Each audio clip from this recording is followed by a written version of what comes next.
नमस्कार, ताल ठोक के देख रहे हैं आप। मैं हूं आपके साथ रोहित सरदाना। सुप्रीम कोर्ट ने केंद्र और जम्मू कश्मीर की सरकार से कहा है कि वो साथ बैठ के तय करें क्या मुसलमान जम्मू कश्मीर में अल्पसंख्यक है या नहीं। देश की सबसे बड़ी अदालत ने यह आदेश एक याचिका पर दिया। ताल ठोक के आज हम ये पूछना चाहते हैं कि जब जम्मू कश्मीर में मुसलमानों की आबादी 68% है तो क्या उन्हें अल्पसंख्यक माना जाना चाहिए। यह सवाल उठा जम्मू के वकील अंकुर शर्मा की जनहित याचिका पर। याचिका में कहा गया कि जम्मू कश्मीर में धार्मिक और भाषाई अल्पसंख्यकों के अधिकार गैर कानूनी और मनमाने ढंग से गैर वाजिब आबादी को मिल रहे हैं। याचिका कहती है कि संविधान के पार्ट 3 से हासिल अल्पसंख्यकों के हक जम्मू कश्मीर में असली लोगों तक नहीं पहुंचे। इस याचिका में दलील दी गई कि राज्य की आबादी से अल्पसंख्यक दर्जा तय होना चाहिए। ऐसे में सवाल यह कि पेच कहां। 1992 में राष्ट्रीय अल्पसंख्यक कानून बना और इस कानून के सेक्शन 2C के मुताबिक अल्पसंख्यक वो है जिसे केंद्र नोटिफाई करे। 1993 में मुस्लिम, ईसाई, सिख, बौद्ध और पारसी राष्ट्रीय अल्पसंख्यक के तौर पर चिन्हित कर दिए गए। 2014 में जैन अल्पसंख्यक मान लिए गए। देश के 12 राज्यों में राज्य स्तर पर भी अल्पसंख्यक आयोग काम कर रहे हैं, लेकिन जम्मू कश्मीर समेत कई राज्यों में अल्पसंख्यक आयोग बना ही नहीं। 2012 में तब के राष्ट्रीय अल्पसंख्यक आयोग के अध्यक्ष वजाहत हबीबुल्ला ने कश्मीरी पंडितों और राज्य के बाकी अल्पसंख्यकों के लिए कानून बनाने की मांग की थी, लेकिन तब की उमर अब्दुल्ला सरकार ने इसे तवज्जो नहीं दी। सवाल यह कि ऐसा क्या वोट बैंक के लिए है। सवाल सिर्फ जम्मू कश्मीर का नहीं है, हर उस राज्य का है जहां हिंदुओं के अलावा अलग अलग समुदाय बहुसंख्यक हैं। और सवाल यह भी है कि जब देश में करीब 18 करोड़ आबादी मुसलमानों की है तो क्या उन्हें देश में माइनॉरिटी माना जाना चाहिए। यहां आपको मौलाना अबुल कलाम आजाद का एक बयान याद रखना चाहिए जिसमें उन्होंने कहा था कि मुसलमान सेकंड मेजॉरिटी यानी कि इस देश की दूसरी सबसे बड़ी आबादी है।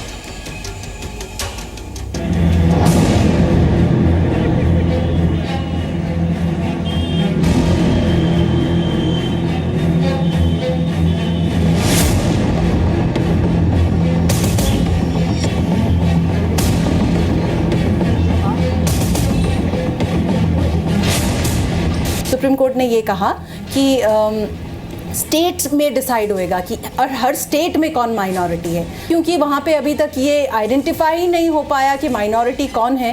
तो वहाँ जो मेजॉरिटी कम्युनिटी है वो ही माइनॉरिटी के जो बेनिफिट्स हैं वो उठा रही है। सबसे बड़ी बात यह है कि जो गवर्नमेंट माइनॉरिटी को फ़ायदा दे रही है वो तो हमें इससे महरूम कर रही है। तो अगर आप एक तरफ से दावा कर रहे हैं अटूट अंग है तो दूसरी तरफ से हमें ही बाहर कर रहे हैं। अगर अटूट अंग है तो अटूट अंग के हिसाब से बात कीजिए। ऐसा मत कह दीजिए कि ये हम इनको माइनॉरिटी का स्टेटस नहीं देंगे, गलत बात है। जहाँ अटूट अंग का राग अलापा जाता है, रोज़ कहा जाता है कि जम्मू कश्मीर भारत का अटूट अंग है, ये राग हम सुनते रहते हैं। तो ये तो सीधी सी बात है कि मुसलमान इंडिया में माइनॉरिटी कम्युनिटी है, तो इसमें जम्मू कश्मीर को अलग देखने की क्या ज़रूरत है। ये तो लगता है कि कम्युनल तरीके से इस मसले को उछाला जा रहा है। माइनॉरिटी तो देश के अनुसार डिसाइड होगा ना।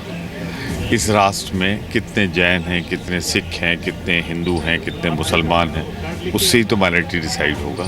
स्टेट के अनुसार तो कहीं नहीं है, वरना तो फिर मणिपुर या नागालैंड बहुत सी जगह पे क्रिश्चियंस मेजॉरिटी में हैं या कुछ ऐसे राज्य हैं।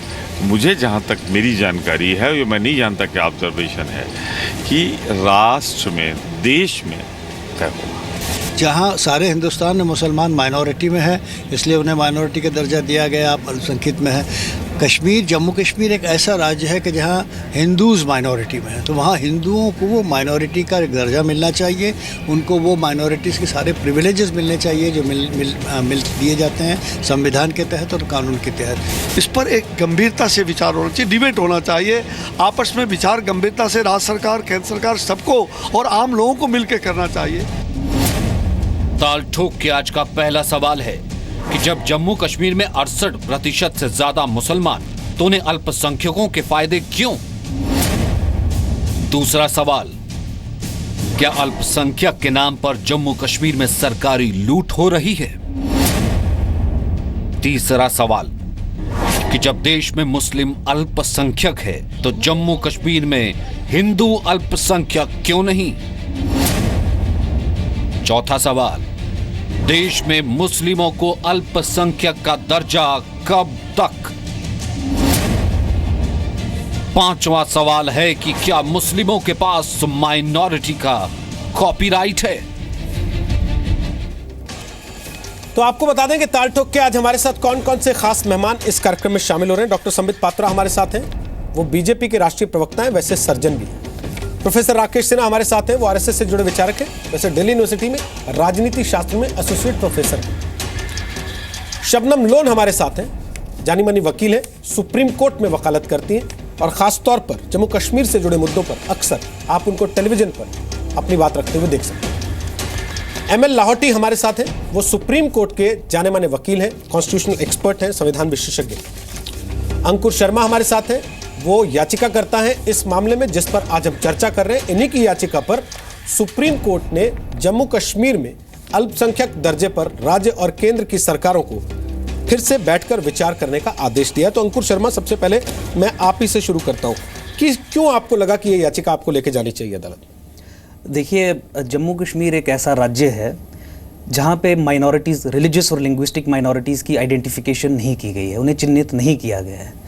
हमारे देश में माइनॉरिटीज़ 2 लेवल्स पे आइडेंटिफाई की जाती हैं, एक तो राष्ट्रीय स्तर और एक राज्य के स्तर पे।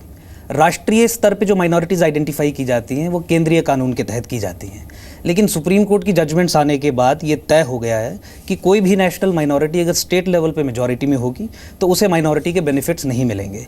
जम्मू कश्मीर में स्थिति भिन्न है। आर्टिकल 370 के कारण केंद्र द्वारा बनाया गया national commission for minorities act वहाँ पे लागू नहीं है, जिसका रिजल्ट ये हो जाता है कि वहाँ के मुस्लिम्स, वहाँ के सिख, वहाँ के क्रिश्चियंस, वहाँ के बुद्धिस्ट, वहाँ के जैन्स नेशनल माइनॉरिटी का दर्जा नहीं रखते हैं, और फिर वहाँ की जो स्टेट लेवल पे माइनॉरिटीज़ हैं उन्हें चिन्हित नहीं किया गया है। तो काफ़ी दशकों से गैर कानूनी तरीके से केंद्र सरकार की ओर से और राज्य सरकार की ओर से माइनॉरिटीज़ के जो बेनिफिट्स थे वो उन कम्युनिटीज़ को दिए जा रहे थे जो इनफैक्ट मेजॉरिटी में थी। और दूसरी विडंबना इसमें यह है कि केंद्र सरकार की जितनी भी प्रोग्राम्स हैं, जितनी भी माइनॉरिटी से रिलेटेड स्कीम्स हैं, उनकी इम्प्लीमेंटेशन गाइडलाइंस कहती हैं कि अगर कोई भी आइडेंटिफाइड माइनॉरिटी, कोई भी नोटिफाइड माइनॉरिटी राज्य में मेजॉरिटी में है तो उसे हमारी स्कीम्स के बेनिफिट्स नहीं मिलेंगे। तो 2 विसंगतियां हमारे सामने आई। एक तो national commission for minorities act वहां पे एप्लीकेबल ही नहीं है, तो आप उन आइडेंटिफाइड नोटिफाइड माइनॉरिटीज जो नेशनल एनसीएम एक्ट के तहत नोटिफाई होनी थी, उनके लिए दी जाने वाली स्कीम्स जम्मू कश्मीर में किस तरीके से इंप्लीमेंट कर रहे हैं। सर, 1.5 मिनट हो गया। एक चीज़ मैं अपने सभी पैनलिस्ट को बता दूं कि 1.5 मिनट का समय हम तय रखते हैं हर मेहमान के लिए, और 1.5 मिनट के बाद बजर बजता है, उनकी आवाज़ अपने आप बंद हो जाती है। लाहौटी साहब थोड़ी देर के लिए हमारे साथ हैं, तो मैं पहले लाहौटी साहब आपसे एक सवाल लेता हूं। क्या आपको लगता है कि अगर आज ये कन्फ्यूजन है तो इसके लिए केंद्र और राज्य दोनों की सरकारें जिम्मेदार हैं, क्योंकि वक्त रहते उन्होंने इस पर कभी काम किया ही नहीं?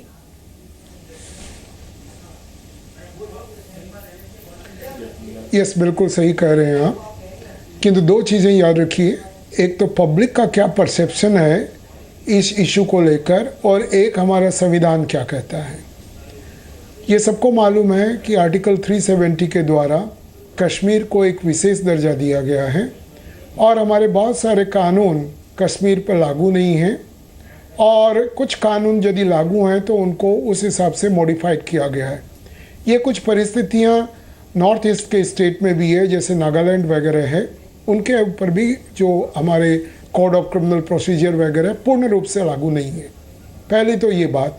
संविधान के अंदर जो 2 धाराएं हैं, जो 2 कॉन्स्टिट्यूशनल प्रोविजन है, आर्टिकल 2930, इसके द्वारा ये स्पष्ट किया गया है कि जो भी माइनॉरिटी हो, एक टेरिटरी, एक स्टेट की, किसी में ये नहीं कहा गया है कि पूरी इंडिया के फिगर आपको लेना पड़ेगा। इन अदर वर्ड्स, हो सकता है आसाम के अंदर हिंदी स्पीकर जो है माइनॉरिटी के अंदर हो सकता है कि गुजरात के अंदर क्रिश्चियंस लैंग्वेज से माइनॉरिटी में हो, या रिलीजियस माइनॉरिटी। जिस स्टेट में जो लोग माइनॉरिटी में होंगे रिलीजियस बेसिस के ऊपर या एजुकेशन या लैंग्वेज के बेसिस पर, उनको रिजर्वेशन का फायदा देना जरूरी है। ठीक है सर। तो पहली बात तो ये स्पष्ट हो। आवाज आपकी कट गई है सर।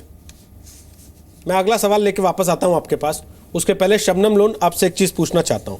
संवैधानिक स्थिति जम्मू कश्मीर में अलग है, बाकी भारत में अलग है, लेकिन अल्पसंख्यक रिजर्वेशन के फायदे मिलने के लिए वो संवैधानिक स्थिति जम्मू कश्मीर में एप्लीकेबल हो जाती है, बाकी चीजों में अप्लाई नहीं होती।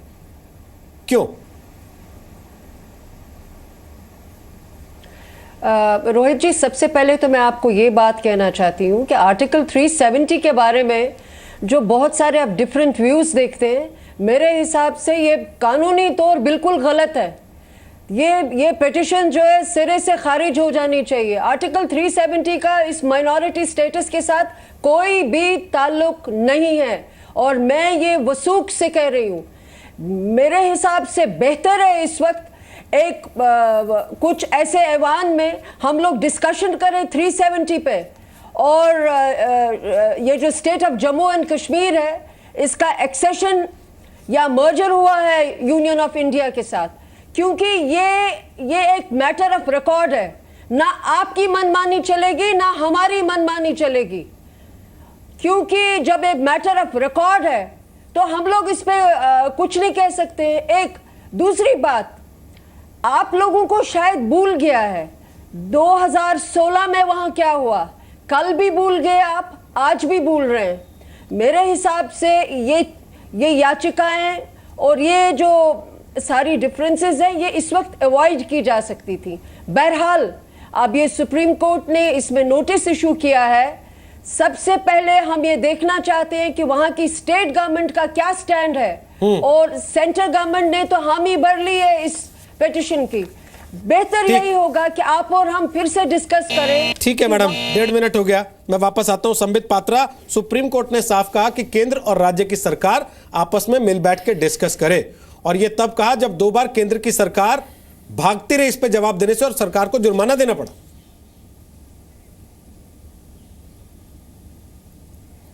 देखिए, पहली बात तो है कि केंद्र सरकार ने आज रिप्लाई दिया है, और रिप्लाई में बड़े स्पष्टता कहा है उन्होंने कि अगर state commission for minority affairs नहीं भी है, और आपने अपनी रिपोर्ट में कहा 12-13 राज्यों में है, बाकी राज्यों में नहीं भी है, तो भी राज्य का फर्ज बनता है कि जो माइनॉरिटी है और अपने राज्य के डेमोग्राफी के आधार पर जो माइनॉरिटी है उनको प्रोटेक्शन दे और उनके बेहतरी के लिए काम करे। हमने इसको हामी भरी है, और जम्मू कश्मीर के सरकार ने भी ये कहा है कोर्ट में कि वो हमारे साथ बैठ के इस विषय पे बात करेगी, अर्थात केंद्र के सरकार के साथ। अब ये डिसीजन सुप्रीम कोर्ट के ऊपर है। देखिए, ये विषय इतना आसान नहीं है कि हम एकदम 2 महीने के अंदर इसका रिप्लाई दे देते। कम से कम हमारी सरकार ने तो रिप्लाई भी दिया। आप देखिए, पहले तो नेशनल कमीशन के जो चेयरपर्सन थे हबीबुल्ला साहब, उन्होंने तो चिदम्बरम साहब को चिट्ठी भी लिखी थी, कोई रिप्लाई नहीं आती थी। हमारे सरकार ने इतने कॉम्प्लिकेटेड अफेयर में, कॉम्प्लिकेटेड इसलिए क्योंकि केवल जम्मू कश्मीर का विषय नहीं है, पंजाब का भी है, अरुणाचल प्रदेश का भी है, लक्षद्वीप का भी है, तमाम नॉर्थ ईस्ट स्टेट्स का है। तो जो हम लिखित में देंगे रिप्लाई के रूप में, स्वाभाविक रूप से पूरे भारतवर्ष पर इसका एक इफेक्ट पड़ेगा। इसलिए बहुत सोच समझकर इसमें कदम रखने की आवश्यकता थी। फिर भी हमने एक सकारात्मक कदम उठाया। बाकी किसी भी सरकार ने, जो हमसे पहली जो प्रीडिसेसर सरकार थी, चाहे वो केंद्र में हो चाहे वो राज्य में हो, उन्होंने तो इस पर कोई कदम तक नहीं उठाया। और देखिए, कोर्ट ने भी अपने 3 केसेस, एक तो 2002 में जो टीएमए पाई का केस हुआ था, उसमें भी बड़े स्पष्टता कहा था कि राज्य चूंकि लिंग्विस्टिक रीऑर्गेनाइजेशन के आधार पर आते हैं, तो स्वाभाविक रूप से राज्य के स्तर पर यह निर्णय हो कि माइनॉरिटी कौन है और ठीक है सर, आवाज गई आपकी। लेकिन राकेश सिन्हा, अब तो राज्य में भी इनकी सरकार है, केंद्र में भी इनकी सरकार है, तो निश्चित तौर पे अब अंकुर शर्मा को लगेगा ना कि अब कम से कम इनके अंदर वो डिफरेंसेस नहीं होंगे और ये चीज सॉर्ट आउट हो जाएगी। देखिए, जो लोग कह रहे हैं कि जम्मू कश्मीर में मुसलमान को मेजॉरिटी मान लिया जाए, जब मुसलमान 68% हैं, तो मैं उनसे पूछना चाहता हूं कि लक्षद्वीप में हिंदू 2.77% है, नागालैंड में हिंदू 8.75% है। अब कहाँ की बात करें, मिजोरम में हिंदू 2.75% है, मेघालय में 13.27% हिंदूज हैं। तो क्या वहाँ हिंदू मेजॉरिटी हैं? लेकिन मैं एक बुनियादी सवाल उठाना चाहता हूँ। लाहौटी साहब बैठे हुए हैं, लाहौटी साहब थे, बालासुब्रमण्यम थे, और 3 धर्माधिकारी जी थे। तीनों माननीय न्यायाधीशों ने एक महत्वपूर्ण फैसला दिया था सुप्रीम कोर्ट में 2005 में। इन्होंने कहा था कि भारत में अल्पसंख्यक बहुसंख्यक का जो विभाजन है वो समाप्त हो जाना चाहिए बल्कि अल्पसंख्यक आयोग ऐसा वातावरण तैयार करे कि अल्पसंख्यक बहुसंख्यक का विभाजन न रहे। और ये जो निर्णय था वो आइसोलेशन में नहीं था रोहित जी। यह निर्णय संविधान सभा में जो पूरी बहस हुई, जिस संविधान सभा के बहस में सभी स्वतंत्रता सेनानी शामिल थे, उस बहस में ही यह बात उभर कर आई थी कि अल्पसंख्यक बहुसंख्यक विभाजन किसी भी राष्ट्र के एक रखने के लिए, लोकतांत्रिक रखने के लिए, पंथनिरपेक्ष रखने के लिए घातक होता है। और एक कोट दूंगा, लाहौटी साहब है, उसको ज्यादा वर्णन करेंगे। Doctor SC. मुखर्जी उपाध्यक्ष थे संविधान सभा के, वो क्रिश्चियन थे बाय फेथ। उन्होंने कहा कि क्या भारत एक राष्ट्र बनना चाहता है? यदि भारत एक राष्ट्र बनना चाहता है, सेकुलर डेमोक्रेटिक स्टेट बनना चाहता है, तो किसी भी समुदाय को धर्म के आधार पर अल्पसंख्यक मानने की जोखिम नहीं उठा सकते। ठीक है सर, समय हुआ, अब घड़ी हटा दे रहे हैं हम, अब आप खुल के अपनी बात रख सकते हैं। लाहौटी साहब, हम चर्चा कर रहे हैं इस बात पर कि अल्पसंख्यक का स्टेटस तय क्यों नहीं कर पाए राज्य और केंद्र आज तक मिलके। उसके बीच में क्या आपको लगता है धारा 370 की बहस सूट करती है जो मोड़ देने की कोशिश की जा रही है इसको? नहीं, प्रश्न तो ये उठता है, पहली बात मैं इस बात से सहमत हूँ कि आज क्या ऐसी परिस्थिति है कि ये प्रश्न उठाया जाए रिजर्वेशन का, और विशेषकर जो सुप्रीम कोर्ट 11 जजेस की बेंच, 7 जजेस की बेंच में रिजर्वेशन के विरुद्ध बोले जा रही है कि कोई प्रकार का रिजर्वेशन कहीं भी इंडिया के अंदर नहीं होना चाहिए। किंतु ये बात स्पष्ट क्लियर है कि इंडिया में कश्मीरी नहीं, कम से कम भी 7 या 8 और स्टेट हैं जिनके अंदर माइनॉरिटी कमीशन आज तक नहीं बनी है। ये जो चीफ जस्टिस केयर ने आज ऑर्डर पास किया है, इसको सभी स्टेट के ऊपर लागू करके ये हम दिखा सकते हैं कि विशेषकर कश्मीर को लेके कोई बड़ा प्रश्न नहीं उठाया गया है। जहां भी जो कम्युनिटी माइनॉरिटी में है, हिंदू हैं, क्रिश्चियंस हैं या मुस्लिम्स हैं, जिस स्टेट के अंदर उनको माइनॉरिटी कमीशन बनानी चाहिए और बना के जो माइनॉरिटी में है उनको माइनॉरिटी के दोनों अधिकार जो संविधान में है, एजुकेशनल और सर्विस के अधिकार मिलने चाहिए। और आखिरी बात कि ये जो प्रश्न उठाया गया कि ऑल इंडिया की माइनॉरिटी, ये बिल्कुल गलत दृष्टिकोण है। कॉन्स्टिट्यूशन टेरिटरी कहता है, टेरिटरी मतलब जो स्टेट है या यूनियन टेरिटरी, एक एक स्टेट को आप देखिए, जो मेजॉरिटी में है उनको रिजर्वेशन कोई हालत में नहीं मिल सकता, और जो माइनॉरिटी में है उनको कॉन्स्टिट्यूशन फंडामेंटल राइट्स है, उनको अधिकार है माइनॉरिटी का जो भी प्रोटेक्शन, और जो भी सरकार माइनॉरिटी को विशेष अधिकार देती है उनको उपलब्ध होना चाहिए। इसको एक आइसोलेट करके कश्मीर से लिंक नहीं कीजिए, मेरा कहने का प्रश्न ये, नहीं तो सुप्रीम कोर्ट का जो दृष्टिकोण है उसका गलत इंटरप्रिटेशन निकलता है। कश्मीर में नहीं है, गोवा में भी नहीं है, आज गुजरात में भी नहीं है, हरियाणा में भी नहीं है, मिजोरम में नहीं है, इन स्टेट में क्यों नहीं है? तो सुप्रीम कोर्ट का जो आदेश है वो सबके प्रति है, सिर्फ कश्मीर को लेकर नहीं है। ठीक करें आप, लेकिन चर्चा कश्मीर से शुरू हुई क्योंकि अंकुश शर्मा ने जो याचिका लगाई वो खुद जम्मू के रहने वाले हैं और उन्होंने वहां के स्टेटस को लेकर याचिका लगाई। निश्चित तौर पे जब कोई बड़ा फैसला आएगा तो वो बाकी राज्यों पर भी नजीर की तरह लागू होगा और उनको भी इस दिशा में काम करना पड़ेगा। लेकिन तब तक शबनम लोन, इस सवाल का जवाब तो देना पड़ेगा ना जम्मू कश्मीर की पिछली सरकारों को कि मुसलमान को वोट बैंक समझते थे, वोट बैंक की तरह इस्तेमाल करना चाहते थे, इसलिए उन्होंने कभी माइनॉरिटी कमीशन बनने नहीं दिया ताकि वो स्टेटस हटे नहीं। रोहित जी, आपकी चैनल लाखों लोग देखते हैं और कश्मीर में अक्सर जब मेरा आपके साथ प्रोग्राम होता है तो बहुत सारे लोग मेरे साथ गुफ्तगू करते हैं। मैं आपसे रिक्वेस्ट करूंगी, कहीं ना कहीं कम्युनिकेशन गैप हो रहा है। हम लोग सब अपने जाविये से देख रहे हैं इस चीज़ को, लेकिन कश्मीर को अभी वकील साहब जो बोल रहे थे सही बोल रहे थे, लेकिन मैं रिक्वेस्ट करूंगी आप सब लोगों से, कश्मीर एक बहुत ही सेंसिटिव इशू है। कश्मीर को आप बाकी राज्यों के साथ जोड़ के नहीं देख सकते हैं। क्यों? आप इसमें चलिए, हम कॉम्प्लेक्सिटीज में ना जाएं, हम सुनिए मेरी बात कंप्लीट होने दीजिए। आप उसका जवाब दीजिए, क्यों नहीं बाकी राज्यों के साथ देखें? नहीं, सुनिए मेरी 370 कश्मीर को बाकी राज्यों से एकदम अलग नहीं कर देता है। क्योंकि कश्मीर क्योंकि मैं बताऊंगी, कश्मीर जो है 1940, सुनिए, कश्मीर ने जब सारे यूनियन ऑफ इंडिया के स्टेट्स मर्ज हुए थे। अरे आप क्या बात कर रहे हैं शबनम जी, आपने संविधान सभा के बहस को पढ़ा ही नहीं। मर्ज नहीं आप नेहरू जी की पढ़ लीजिए, आर्टिकल 370 के बारे में क्या कहा गया। एक सेकंड राकेश जी, वो पूरा कर लें। मैं साथ साथ ये भी पूछ रहा हूँ शबनम, सुनिए, आप 1947 का हवाला दे रही हैं कि जब यूनियन ऑफ इंडिया में सब मर्ज हुए थे, आप आज भी कश्मीर को भारत का हिस्सा मानती हैं कि नहीं मानती हैं? सुनिए मेरी बात, एक बात सुन लीजिए, मैं आपको बिल्कुल कानून और कॉन्स्टिट्यूशन के तहत सब बात बता रही हूं, लेकिन आप लोग हैं, आप जो उस वक्त कॉन्स्टिट्यूशनल रियलिटी है, हार्ड फैक्ट्स, आप उसको कवर करना चाहते हैं, आप जबरदस्ती अपनी ओपिनियंस थोपना चाहते हैं। ये याचिका जो है, मैं फिर से वसूख से कहती हूं, इस वक्त ये क्या क्या नहीं तो आप सुप्रीम कोर्ट को यहाँ टीवी स्टूडियो से गाइड करना चाहते हैं बैठ के, बेनिफिट मिल रहे हैं, क्या बेनिफिट, क्या आप सुप्रीम कोर्ट को यहाँ टीवी स्टूडियो से बैठ के गाइड करना चाहती हैं? मिले। और दूसरी बात सुनिए, सुप्रीम कोर्ट क्या सुने और क्या ना सुने वो शबनम लोग तय करें यहाँ बैठ के। सिंह कश्मीर सुनिए, नहीं सुनिए, नहीं हरी सिंह कहाँ है इस डिबेट के गलत बीच बात है। महाराजा हरी सिंह जब 1947 में, नहीं बिल्कुल है, हम 93% थे मुसलमान। मैडम, माइनॉरिटी कमीशन बनाना महाराजा हरी सिंह का काम था या बाद में जो सरकारें वोट देके चुनी गई उनका काम था?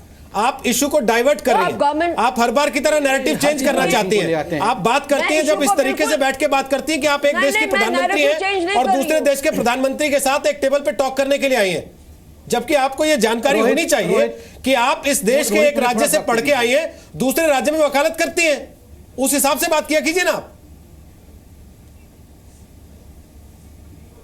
जी मुझे क्या करना है, मुझे किसी से डिक्टेशन लेने की जरूरत नहीं। यही मैं कह रहा हूं, सुप्रीम कोर्ट को भी आपसे डिक्टेशन लेने की जरूरत नहीं है ना, कि आप कह रही हैं पहले 370 का फैसला कर ले, उसके बाद ये बताए कि माइनॉरिटी पे बात करनी है कि नहीं करनी है। और ये टाइम नहीं है क्योंकि कल वहां पे गोलियां चल गई। हाँ बिल्कुल सही कह रही हूं मैं, ये बिल्कुल जब वहाँ ये कॉन्स्टिट्यूशन कहता है जम्मू कश्मीर का कि वहाँ के जो कानून है, यहाँ की जम्मू कश्मीर का कॉन्स्टिट्यूशन ये कहता है कि अल्पसंख्यक का फायदा लेने के लिए जितने मौके दे रहा है भारत का संविधान, वो सारे फायदे ले लो, लेकिन भारत को अपना देश मानने के लिए जो बाध्यता देता है उसको कभी मत मानो। ये दोगलापन क्यों है मैडम, ये तो बताइए। क्या फायदे दिए जरा बताएं। नहीं आप सुनिए, क्या फायदे दिए बताइए। मैं बता देता हूं मैडम, आपको सुन लीजिए। पात्रा साहब हैं, आप सुनिए ना, मैं बताता हूं ना आपको क्या क्या फायदे लेते हैं। मैं बता देता हूं मैडम आपको क्या क्या फायदे लेते हैं। आप बिना वीजा पासपोर्ट के यहाँ बैठ के वकालत कर रही हैं दिल्ली में, ये तो सबसे बड़ा फायदा आपको मिलता है, पहली बात। दूसरी बात, Sambit Patra, scheme of pre matric scholarships in Jammu Kashmir, केवल 2016-17 का आपको आंकड़ा दे रहा हूं। Muslims 1,05,283, Christian 314, Sikh 3,200, Buddhist 1,763, Jain 39, Parsi 13 और हिंदू एक भी नहीं। क्या यह सीधे तौर पे आपको बताता नहीं है कि किस तरीके से बंदरबांट होती है चीजों की? Maulana Azad national fellowship for students 2014-15, Muslim 27, other community nil. क्या ये बताता नहीं है कि बंदरबांट होती है चीजों की? 3% माइनॉरिटी थे, सबसे बेस्ट जॉब्स उनके पास थे। आपको गलत किसी ने कहा है, ये सबसे बेस्ट जॉब्स उनके पास है। दूसरी बात, आप बार-बार ये कहते हैं कि मैं, मैडम सब लोग गलत है, आप सही हैं, सुन लीजिए। आप बार-बार ये कहते हैं, सब गलत लोगों को भी सुन लीजिए। आप सबसे ज्यादा जानती हैं, दूसरों को सुन लीजिए।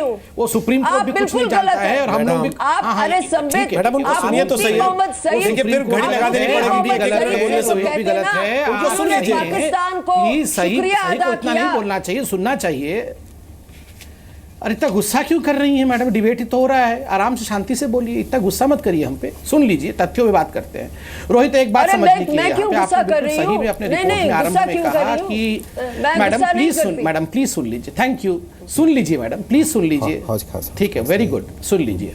रोहित, आपने अपने ओपनिंग स्टेटमेंट में बिल्कुल सही कहा कि जो हमारी भारत की संविधान थी वो 5, बड़ा आश्चर्य का विषय है, शुरू से ही और अब तक केवल 5 धर्मों को उन्होंने माइनॉरिटी माना है। किसको माना है? पारसीज को माना है, सिख को माना है, बुद्धिस्ट को माना है, मुस्लिम को माना है, क्रिश्चियन को माना है।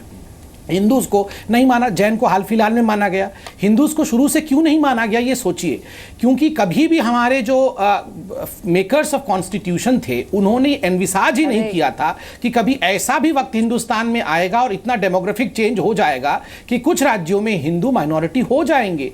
तो आज जब हम डेमोग्राफी के बारे में बात करते हैं, चाहे मैं बात करूं चाहे राकेश सिन्हा बात करे, तो जो स्यूडो सेक्युलर्स होते हैं वो हम पे अटैक करते हैं कि अरे आप ये क्या बोल रहे हैं कि हिंदू माइनॉरिटी हो जाएगा। आज देखिए ये ज्वलंत उदाहरण है कि हमारे कॉन्स्टिट्यूशनल मेकर्स ने भी ये नहीं सोचा। जम्मू कश्मीर में आपकी सरकार है ना, हिंदू मुसलमान से उबर जाओ, तो जम्मू कश्मीर में आपकी सरकार है ना, संभल जाओ। हाँ बताइए ना, अब जम्मू कश्मीर में होगा माइनॉरिटी कमीशन बनेगा, राज्य अल्पसंख्यक आयोग खुलेगा कि नहीं? ये ऐसे धमकाइए, ये ऐसे मैडम। हाँ बहुत अच्छा सवाल पूछा। मैं आपको बोलिए पात्रा जी, आप ठीक बोल रहे हैं। आप ये अब खुलेगा ना? हाँ मैं जवाब दे रहा हूँ, मैं जवाब दे रहा हूं, सुन लीजिए। रोहित जी, आपका ये वाजिब प्रश्न है कि अब तो हम सरकार में आ गए, केंद्र में सरकार में आ गए, केंद्र के सरकार ने रिप्लाई भी किया कि हाँ वहां पे माइनॉरिटीज जो है उनका इंटरेस्ट प्रोटेक्ट होना चाहिए। अब राज्य की सरकार को शुक्रिया करके, मैं आपको टाइम्स ऑफ इंडिया का शुक्रिया करके अभी madam please madam Pakistan please को सुन बहुत लीजिए। शुक्रिया किया मैडम इन्होंने। इतना परेशान मत होइए, आराम से पानी नहीं, वाली नहीं, कीजिए। आप दूसरे लोगों को ये गलत मैडम बातें अभी नहीं आपने बता सुप्रीम कोर्ट सकते। ने गाली दिया है, थोड़ा शबनम लोन, शांति से प्लीज आप चीजों को मैं बोलने की बात कोशिश कर ना सकता कीजिए। हूँ। जिस शबनम मुद्दे लोन पे जी- बात हो रही है आप उसी पे स्टिक करें प्लीज। हाँ, ये सुप्रीम कोर्ट की जिस मुद्दे पे बात हो रही है उस पे स्टिक करें ना। आप ऐसे ही करती है सुप्रीम कोर्ट में जाकर। प्लीज संबित, आप बात पूरी करें, बाकी लोग भी हैं हमारे साथ। हाँ, देखिए मैं आपको एक टाइम्स, हाँ मैं टाइम्स ऑफ मुझे इंडिया आपसे का लगभग आज से संबित, 7 दिन आपसे पहले का ये कटिंग दिखा रहा लेक्चर हूँ। लेने नाउ की जरूरत बीजेपी, नहीं है। मैडम प्लीज सुन लीजिए, मैडम प्लीज, आपको किसी से लेक्चर लेने की जरूरत नहीं, तो कम से कम शांत तो रहिए। Thank you. Now BJP wants minority status for Hindus in Jammu and Kashmir. ये अभी टाइम्स ऑफ इंडिया ने एक हफ्ते पहले छापा। हमने देखिए, मैं मानता हूं कि पीडीपी के साथ मिलकर हम इस सरकार हिंदू चला रहे मुस्लिम हैं, से नहीं गवर्नेंस के उबरना। लिए। कई विषय हिंदू पे हिंदू हिंदू ये- बस। मैडम ये क्या मैडम, ये हिंदू, ये रोहित ये जी don't क्या है, use ये these सुप्रीम words, कोर्ट की हिंदू जज है। क्या ये हिंदू मुस्लिम से होगा या नहीं होगा? ये सुप्रीम कोर्ट की वकील है। अगर हिंदू मुस्लिम नहीं होता कि आपको नहीं, जाके नहीं, याचिका लगानी ये पड़ती है नहीं, अदालत में? मैं जवाब दे रहा हूँ। पात्रा जी, एक सेकंड, क्यों पात्रा जी, बुलाते हैं? एक सेकंड, ये पात्रा जी। पत्थर फेंकना बंद कर दीजिए मैडम। एक second, madam, Shabnam loan, madam पत्थर शबनम फेंकना लोन, बंद प्लीज। सुन लीजिए, तथ्यों पे शबनम बात लोन, कर रहे हैं। प्लीज और तो मैं प्लीज, पाकिस्तान पाकिस्तान करूंगा। प्लीज। आपकी तरह पाकिस्तान करते रहूंगा 24 घंटे। प्लीज प्लीज 24 शबनम लोन, अरे आप प्लीज। आपके लिए बुरहान वानी हीरो हो सकता है, मेरे लिए बुरहान वानी आतंकवादी है। संबित पात्रा, आप बुरहान वानी को अपना माई बाप मानती होंगी, मैं नहीं मानता हूँ। मुफ्ती मोहम्मद सईद कर रहा था ना। Please, please. अरे तुम्हारी महबूबा मुफ्ती माई बाप मैडम, मानती प्लीज, है। चलिए आप दोनों की आवाज बंद कर रहे हैं, शर्मा आप बोलिए। उसका आप दोनों बाप की ना आवाज हो। बंद है, अब आप चिल्ला रहे हैं, अपनी एनर्जी वेस्ट कर रहे हैं। बीजेपी वहां आप पर बोलिए, हुकूमत में है। आपको लगता है आपके बिना हिंदू मुस्लिम बुरहान की बात कर रहे अदा करो हैं? तुम। प्लीज आवाज बंद कर दीजिए दोनों की। आप देखिए, जब हम माइनॉरिटीज की बात करते हैं तो हम रिलीजियस और लिंग्विस्टिक माइनॉरिटीज की बात करते हैं। ठीक है। और माइनॉरिटीज का चयन धर्म के आधार पे ही होगा। कश्मीर जो है एक मुस्लिम मेजॉरिटी स्टेट है। कश्मीर में जितनी भी सरकारें बनी वो कश्मीर बेस्ड पॉलिटिकल पार्टीज ने बनाई और कश्मीर की पॉलिटिक्स को मद्देनजर रखते हुए बनाई। तो चाहे माइनॉरिटीज के बेनिफिट्स हों या चाहे कोई और बेनिफिट्स हों, वो ये चाहते हैं कि कश्मीर की जो मेजॉरिटी पॉपुलेशन है उसे मिले। धारा 370 की बात हुई, जे.एंड.के में जे.एंड.के पे धारा 370 लागू है और ये 370 के कारण ही हुआ है कि जो मुस्लिम्स हैं, क्रिश्चियंस हैं, बुद्धिस्ट हैं, सिख्स हैं, जैन्स हैं, उनको राष्ट्रीय माइनॉरिटी का स्टेटस लागू ही नहीं है क्योंकि एक्ट एप्लीकेबल नहीं है। तो ये काफ़ी दशकों से सिखों के भी, क्रिश्चियंस के भी, जैन्स के भी, सबके जो हैं अधिकारों का हनन कर रहे हैं। और 370 के कारण, सेलेक्टिव अप्रोच के कारण ये केंद्र की सरकार की ओर से आने वाली सारी स्कीम्स जो हैं वो मुस्लिम्स को लेके को आगे दे रहे हैं। जितनी भी सोशल मतलब माइनॉरिटी से रिलेटेड स्कीम्स जितनी भी हैं वो सारी उन्हें दी जा रही है गैर कानूनी तरीके से, विदाउट आइडेंटिफिकेशन, विदाउट नोटिफिकेशन। जहां पे हिंदूज माइनॉरिटी में होंगे वहां पे ये मान लिया जाता है कि चूंकि मुस्लिम नेशनल माइनॉरिटीज हैं तो आप ये स्कीम्स भी उन्हें दीजिए। प्रधानमंत्री का 15 सूत्रीय कार्यक्रम है, उसकी इंप्लीमेंटेशन गाइडलाइंस क्लियरली कहती है कि ये केवल सेंट्रल एक्ट के तहत। फिर वही वापस आ जाता है। संबित पात्रा, अगर आप मुझे सुन पा रहे हैं तो वापस मैं वही सवाल दोहरा रहा हूं जो मैंने आपसे पहले पूछा था। संबित पात्रा उठ गए, उनको अच्छा नहीं लगा कि उनकी आवाज बंद की गई। शबनम लोन, आप भी चाहें तो आप छोड़ सकती है मैदान, क्योंकि आप दोनों लगातार एक दूसरे पर टीका टिप्पणी कर रहे हैं और मेरे बार बार ये कहने के बावजूद कि जो मुद्दा है उस पर बात करें। यहां हम किसी आतंकवादी की पैरवी के लिए मंच नहीं दे रहे हैं आपको, हम केवल ये कह रहे हैं आपसे कि अगर ये मामला अदालत सुन रही है तो किसी वजह से सुन रही होगी। अदालत ने इतनी बुद्धिमत्ता लगाई होगी तभी उसने ये फैसला दिया होगा, निर्देश दिया होगा कि राज्य की सरकार और केंद्र की सरकार मिलके बैठ के आपस में वहां पर बात करे। लिहाजा टीवी स्टूडियो से बैठ के सुप्रीम कोर्ट को डायरेक्ट करना कि नहीं ये तो गलत टाइम है, उनको तो सुनना ही नहीं चाहिए था, पता नहीं वो क्यों सुनने लग गए, ये सारी चीजें हमारी समझ से बाहर हैं थोड़ी सी। संबित पात्रा, अगर मुझे सुन पा रहे हैं आप, मेरा एक सवाल जिसका जवाब रह गया था वो ये था, अब राज्य में आपकी सरकार है, क्या जम्मू कश्मीर को माइनॉरिटी कमीशन मिलेगा? नहीं सरदाना साहब, मुझे पहले बोलने दीजिए ना। आपने गलत कहा कि मैंने सुप्रीम कोर्ट को डायरेक्ट प्लीज किया। मैडम, प्लीज, मैं आप कमाल है, रिवाइंड करने के लिए फोर्स मत कीजिए। मैं जब भी बोलने की कोशिश करता हूं तभी ये बोलने लगती है। एक एक करके बोल लीजिए। शबनम लोन, आपकी आवाज बंद है। संबित पात्रा बोलिए, उसके बाद शबनम लोन की आवाज खोल देंगे हम। बोलिए आप, फिर शबनम लोन अपनी बात रख लेंगी। बोलिए संबित, आप माइनॉरिटी कमीशन देंगे? रोहित जी, आपका ये वाजिब प्रश्न मैं समझ रहा हूं, मैं उत्तर दे रहा हूं। मैंने पहले भी आपने पूछा, मैं उत्तर दे रहा था, बीच में शबनम लोग बोलने लगी, आप सुन नहीं पाए। मैंने आपको एक न्यूज़पेपर की कटिंग भी दिखाई और कहा कि एक हफ्ते पहले हमारे 3 MLCs विनोद गुप्ता, धर्मवीर सिंह और चरणजीत सिंह ने इसी विषय को स्टेट लेजिस्लेचर असेंबली में उठाया कि हिंदूज को आखिर आप माइनॉरिटी क्यों नहीं घोषित करते हैं और एक स्टेट माइनॉरिटी कमीशन क्यों नहीं खोलते हैं। वहाँ सज्जाद लोन जो सोशल जस्टिस मिनिस्टर है, उन्होंने इसको ऑब्जेक्ट किया। भारतीय जनता पार्टी के विधायकों ने वॉकआउट भी किया था इस विषय को लेकर। आप कहेंगे हाँ हमारी सरकार है, वाकई हमारी सरकार है, मगर हमारी आइडियोलॉजी पीडीपी की और बीजेपी की अलग अलग है।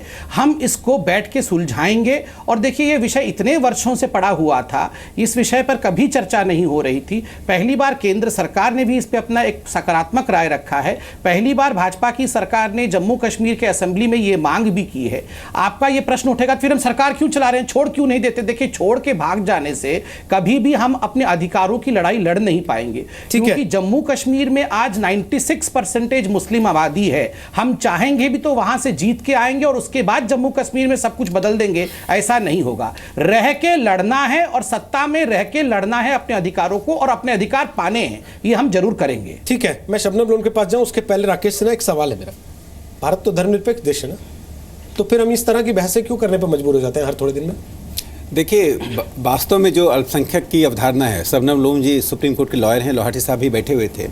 2 बात बता दीजिए। देखिए अल्पसंख्यक शब्द तभी आया जब किसी खास समुदाय के साथ अत्याचार, अन्याय और भेदभाव की बात आई। सबसे पहले 1931 में इसका उपयोग संयुक्त राष्ट्र में किया गया था। और बता दीजिए भारत में किस राज्य में किसी समुदाय के साथ सीधे तौर पर भेदभाव होता है और अत्याचार होता है। कश्मीर के बारे में कोई अलग से कहने की बात नहीं है। कश्मीरी पंडितों को भगा दिया गया। अभी रोहित जी ने कुछ आंकड़े दिए, जो आंकड़े मेरे पास थे, रोहित जी ने अच्छा आंकड़ा बताया, जहां हिंदुओं को पूरी तरह से डिप्राइव किया जा रहा है। तो उस राज्य में अल्पसंख्यक आयोग यदि नहीं बनता है और हिंदू अल्पसंख्यक नहीं है, तो क्या मुसलमान अल्पसंख्यक हैं? वहाँ के जॉब को ले लीजिए, वहाँ के स्कॉलरशिप को ले लीजिए, वहाँ की संपत्ति को ले लीजिए। हिंदुओं के साथ नाइंसाफ़ी होती है। दूसरी शबनम जी, आर्टिकल 370 के छतरी के नीचे कब तक हिंदुओं के साथ आप अत्याचार करते रहेंगे? आप भारत का एक संविधान है। और एक बात मैं बता दूं, संविधान में कहीं भी अल्पसंख्यक शब्द को परिभाषित नहीं किया गया है। रिलीजियस माइनॉरिटी कहा गया है, और रिलीजियस माइनॉरिटी कोई राष्ट्रीय स्तर पर नहीं होगा, वो क्षेत्र के आधार पर होगा। मुसलमान भारत में दूसरा बड़ा सबसे कम्युनिटी है, और इसकी आबादी जिस गति से बढ़ रही है, हिंदू 85% से 79% हो गए, मुसलमान 9% से 14% हो गए। आप किस आधार पर उन्हें भेदभाव का शिकार मानते हैं?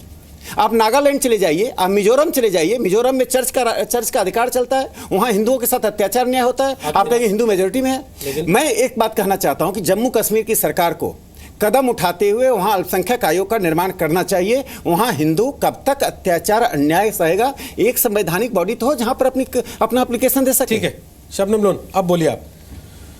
जम्मू कश्मीर मुसलमान बहुसंख्यक है, लक्षद्वीप में मुसलमान बहुसंख्यक है, पंजाब में सिख मेजॉरिटी में है, नागालैंड, मेघालय, मिजोरम, अरुणाचल प्रदेश में ईसाई मेजॉरिटी में है। जब आपके देश का कॉन्फ़िगरेशन इस तरीके का है, तो क्यों नहीं स्टेट माइनॉरिटी कमीशंस के रास्ते से जो जहां पे मेजॉरिटी में है उसको वो फायदे, और जो माइनॉरिटी में है उसको वो फायदे मिले? इस पे आपत्ति क्या है? तो मैं एक सवाल आपसे पूछूं राकेश सिन्हा साहब। आप सवाल मुझे पूछते हैं, आते हैं आप जवाब देने, लेकिन मैं जवाब दूंगा, पूछ लीजिए। चलिए आप नहीं सवाल पूछते। नहीं पूछिए ना, पूछिए तो मैं तैयार हूं। आप पूछिए सवाल, कोई आपत्ति नहीं। बात आप सुनिए, कितनी ज्यादती करते हैं आप हम लोगों के साथ। सुनिए, अगर आप स्टेट माइनॉरिटी कमीशन की बात करें, चलिए इसको एक तरह से हम अलग रखें, लेकिन इसमें 370 की बात क्यों आप कर रहे हैं?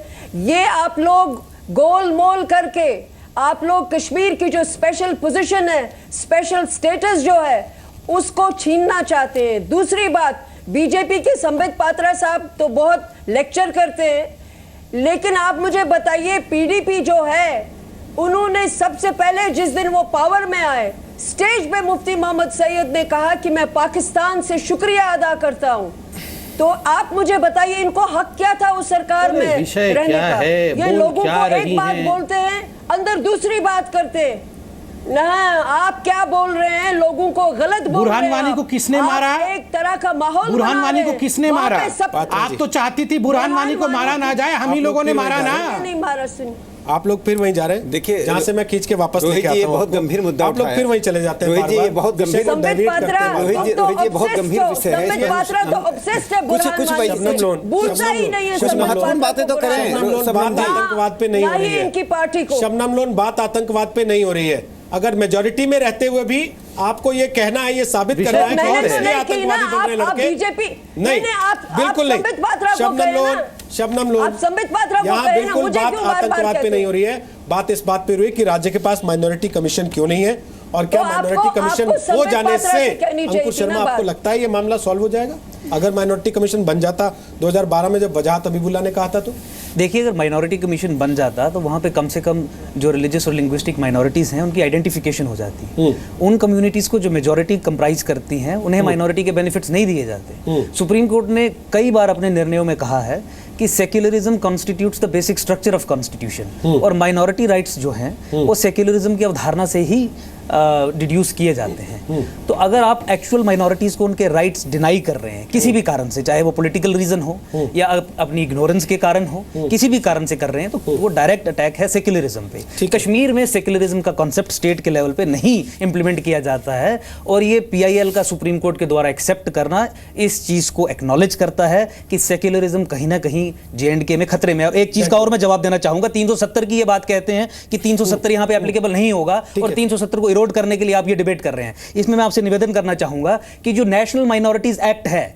जिसके तहत नेशनल लेवल पे माइनॉरिटीज को आइडेंटिफाई किया जाता है, वो 370 होने के कारण ही वहां पे एप्लीकेबल नहीं है। तो सिखों को नेशनल माइनॉरिटी स्टेटस अगर आज नहीं मिला तो 370 के कारण नहीं मिला। ठीक है, सवाल ये कि अगर जम्मू कश्मीर में मुसलमानों की आबादी ज्यादा है तो क्या उनको अल्पसंख्यक का दर्जा मिलना चाहिए? सुप्रीम कोर्ट ने इसी पर कहा केंद्र और राज्य की सरकारें मिल बैठकर आपस में बात करें और तय करें कि यह चीज आगे किस दिशा में जानी चाहिए। आपको नहीं लगता कि इस तरह के स्टेटस आपस में लोगों में ज्यादा दूरियां पैदा करते हैं, बजाय इसके कि सब एक ही स्टेटस पे होते? जी देखिए, मैं वही आपसे कह रही थी रोहित, ये 21st सेंचुरी है, अभी भी हम लोग इन माइनॉरिटी राइट्स, हिंदू मुसलमान, इन सब चीज़ों में अगर स्टक हो जाएं तो ये इस डेमोक्रेसी के लिए सबसे ज़्यादा ख़तरनाक है। बहरहाल ये रिकॉर्ड्स और फैक्ट्स बताएंगे कि क्या हुआ है जम्मू कश्मीर में। वहाँ पे मैं आपसे बताऊँ, मेरे पास एक किताब है, वो कश्मीर में है, वहाँ सेंसस हुआ था आई थिंक 2003 में 0.3% आबादी थी हमारे कश्मीरी पंडितों की, लेकिन ये एक मैटर ऑफ रिकॉर्ड है कि सबसे बेस्ट से बेस्ट पोस्टिंग्स वहां पर अरे एक सवाल का जवाब कश्मीरी पंडितों के पास रहे। शबनम जी, आपने बहुत अच्छी बात कही, मुझे बहुत अच्छी, सबसे बेस्ट आपने बहुत अच्छी बात कही कि हिंदू मुस्लिम का अंतर 21st सेंचुरी में नहीं होना चाहिए, हम सब एक नागरिक को ही मैंने कोट किया था। एक बताइए, अभिनव गुप्त का कश्मीर से क्या संबंध है, और कश्मीर की सरकार, कश्मीर के आवाम अभिनव गुप्त को हिंदू के रूप में देखेगी या अपनी विरासत के रूप में देखेगी? 1000 साल पहले अभिनव गुप्त कश्मीर में आए थे, जो भारत की पहचान दुनिया में है, ऐसी चीज़ दिया जो दुनिया के पास नहीं थी। आज अभिनव गुप्त को आप क्यों नहीं सेलिब्रेट करती हैं? ये दूरी क्यों, मोड ऑफ वर्शिप हमें कल्चरल लेगेसी से क्यों दूर करती हैं? इसका जवाब हमें चाहिए, तभी हम 21st सेंचुरी में जो आप कहती हैं उसको सार्थक मानेंगे। हमें भी देखिए, रोहित जी, मैं भी एक सवाल हमें भी इस बात का जवाब चाहिए। इस वक्त इनसिक्योरिटी है सारे मुस्लिम्स की। मैं अभिनव गुप्त पूछ रहा हूं, आप फिर आप हिंदू मुस्लिम में पहुंच गए। मैडम, अभी आप कह रही थी कि हिंदू मुसलमान के नजरिए से नहीं देखना चाहिए, अब आप कह रहे हैं कि मुसलमान नहीं। अभिनव गुप्त का नाम ले रही हैं, अभिनव गुप्त के बारे में बताइए, आपकी क्या राय कह रही थी कि हमारे साथ ऐसा कर दिया, तुम्हारे देश में ऐसा कर दिया। आप खुद तो लकीरें खींचती हैं, पहले दीवारें खड़ी करती हैं, फिर कहती हैं कि नहीं दीवारें नहीं होनी चाहिए। अभिनव गुप्त के बारे में बता देना आप शबनम जी, अभिनव गुप्त के बारे में आपकी क्या राय है? उनको क्या मानते हैं? हिंदू मानते हैं, मुसलमान मानते हैं, या ये मानते हैं कि वो हमारी विरासत के प्रतीक? आप इतना बता दीजिए, हमारी विरासत के प्रतीक हैं। समय खत्म हो गया। हमारे कश्मीर, हमारा जो कश्मीर है वो रोहित जी, मुझे 10 सेकंड चाहिए सवाल पूछने के लिए। गहवारा है, आप खामखा में हिंदू मुसलमान में इसको कर रहे हैं तकसीम। मैडम, ये तो आप लोगों को उस वक्त सोचना चाहिए था जब आप एक तरफ जम्मू कश्मीर को स्पेशल स्टेटस मानती हैं और दूसरी तरफ आप ये कहती हैं कि नहीं, फायदे सारे वही मिलने चाहिए जो भारत के संविधान के तहत बाकी राज्यों में मुसलमानों को मिलते हैं। संबित पात्रा, आज आप सवाल पूछने नहीं, आज आप जवाब देने के लिए आए और मैं आपसे फिर वही सवाल पूछ रहा हूं जो मैंने पहले पूछा था। उसको वापस देना चाहिए। कट गए, मैं उनसे सवाल लेना चाहता था। कोई भीख हमें। देखिए, मैं संबित आपसे फिर पूछ रहा हूं, क्या ये मामला सॉल्व होगा जो अंकुश शर्मा ने याचिका लगाई, या सुप्रीम कोर्ट आप पे जुर्माने करता रहेगा क्योंकि आप जवाब नहीं देते हैं? नहीं, मैंने आपको कहा कि आज एक अफर्मेटिव एक्शन जो जवाब है वो सेंट्रल गवर्नमेंट ने दिया है। इससे पहले किसी सेंट्रल गवर्नमेंट ने ये जवाब नहीं दिया था, तो एक स्टेप फॉरवर्ड तो है, ये आप मानते हैं। मैं सिर्फ इतना कहना चाहता हूं कि शबनम जी, आपकी बात ठीक है कि देश में 21वीं शताब्दी में किसी जाति की बात और हिंदू मुस्लिम की बात नहीं होनी चाहिए, मगर जब मुस्लिम को बेनिफिट मिल रहा है तब आप ये सवाल पूछ रहे हैं। जब उत्तर प्रदेश में टिकट नहीं मिला था तब तो आप बड़े जोर जोर से बोल रहे थे मुस्लिम मुस्लिम मुस्लिम, टिकट क्यों नहीं, टिकट क्यों नहीं। अब जब आपको 800 लोगों को स्कॉलरशिप निकलता था 2007 में और उसमें से 750 से अधिक मुस्लिम को जम्मू कश्मीर में मिल जाता था स्कॉलरशिप 20,000 वाला। पात्रा जी से एक सवाल करना चाहूंगा, बहुत कौन सा उत्तर प्रदेश? हिंदुस्तान का उत्तर प्रदेश, पाकिस्तान का नहीं। मैं पात्रा जी से उत्तर प्रदेश क्या? पात्रा जी, अंकुर जी का सवाल है आपसे। पात्रा जी से एक सवाल पूछना चाहूंगा, बहुत इंपॉर्टेंट। पात्रा जी, प्रधानमंत्री पात्रा जी, मैं पात्रा जी एक बात बताते हैं, शबनम लोन जी बोल रही है, मैं सुन नहीं पा रहा हूं। शबनम जी, समय सीमा का ख्याल तो किया कीजिए प्लीज, और लोग भी है ना आपके। मैं पात्रा जी से एक सवाल पूछना चाहूंगा। पात्रा जी, प्रधानमंत्री 15 सूत्रीय कार्यक्रम की जो इम्प्लीमेंटेशन गाइडलाइंस हैं उसके क्लॉज 7A में क्लियरली लिखा हुआ है कि इन 15 सूत्रीय जो कार्यक्रम हैं उसके बेनिफिट्स केवल और केवल national commission for minorities act के तहत नोटिफाइड माइनॉरिटीज को दिए जाएंगे और उन माइनॉरिटीज को दिए जाएंगे जो राज्य के स्तर पे भी माइनॉरिटी में हैं। तो क्या आपकी सरकार, क्या केंद्र सरकार जम्मू कश्मीर में पिछले कई वर्षों से जो माइनॉरिटी के नाम पे स्कीम्स इंप्लीमेंट की जा रही हैं गैर कानूनी तरीके से, क्या उसे बंद करेंगी तत्काल प्रभाव से? ठीक, संबित लास्ट कमेंट छोटा सा। हाँ, अच्छा सवाल है। देखिए, आपका ये प्रश्न जायज है और इसका उत्तर भी कोर्ट में केंद्र सरकार ने दिया है, मगर आप ये हमारी हेड मिस्ट्रेस बंद हो जाए तो मैं बोल लूँ। थैंक यू प्रिंसिपल मैडम, अब मैं बोल लेता हूँ। मैं इतना कह रहा था कि आपने खुद उसका उत्तर दिया था। आपने कहा था कि जो नेशनल कमीशन है माइनॉरिटीज़ का 1992 का, वो तो कश्मीर पे अप्लाई ही नहीं होता है जी, क्योंकि आर्टिकल 370 के अंतर्गत केंद्र का कोई भी जो नेशनल कमीशन ऑफ माइनॉरिटीज़ है उसके प्रावधान अप्लाई ही नहीं होते हैं। तो मुझे लगता है जो जम्मू कश्मीर में आज तक चल रहा था वो अपीजमेंट चल रही थी, एप्लीकेशन नहीं चल रही। सरकार आ गई है, बंद कर दीजिए। पात्रा जी, मैं आपसे ये निवेदन, वो पूछ रहे हैं आपसे, मैं आपसे निवेदन, सरकार आ गई अब तो कह दीजिए बंद कर रहे हैं आप। आप कहिए ना, हिम्मत तो रखिए फिर कहने की। अब आप चुप हो जाए। आपसे हमें उम्मीद है कि आप ये अपीजमेंट बंद करेंगे। लेक्चर बंद कर दे। पात्रा जी, ताल ठोक के कहिए ना, अपीजमेंट बंद हो गया, आप बंद करेंगे, हमारी सरकार आ गई है। लेक्चर बुरहान वानी वाले लेक्चर तो दूंगा नहीं मैं बाबू बजरंगी वाले लेक्चर ही दूंगा, बुरहान वानी वाले नहीं दूंगा। आप दुखी होगी हमेशा। आप लोगों को मजा आता है इसी में कि बाबू बजरंगी और बुरहान वानी वाले लेक्चर चले, मुद्दे की बात पे जहां जवाबदेही हो जाए वहां से आप लोग किसी ना किसी तरह से निकल जाएं। लेकिन अब सुप्रीम कोर्ट ने डंडा चलाया और सुप्रीम कोर्ट ने कहा कि राज्य और केंद्र को बैठ के तय करके जवाब देना पड़ेगा। देखते हैं कि केंद्र सरकार और राज्य सरकार, वो भी खासतौर पे तब जब दोनों तरफ बीजेपी सत्ता पर है, तो क्या जवाब लेकर आती है और क्या जिसको संबित पात्रा अभी कह रहे थे अपीजमेंट, वो बंद हो पाएगा या नहीं। बहुत बहुत शुक्रिया राकेश जी, बहुत बहुत शुक्रिया अंकुर जी आपका, बहुत बहुत शुक्रिया संबित पात्रा, शबनम लोन। फहीम बेग से हम बात नहीं कर पाए, काफ़ी देर से जुड़े और उसके बाद भी संपर्क कट गया, उनका भी शुक्रिया।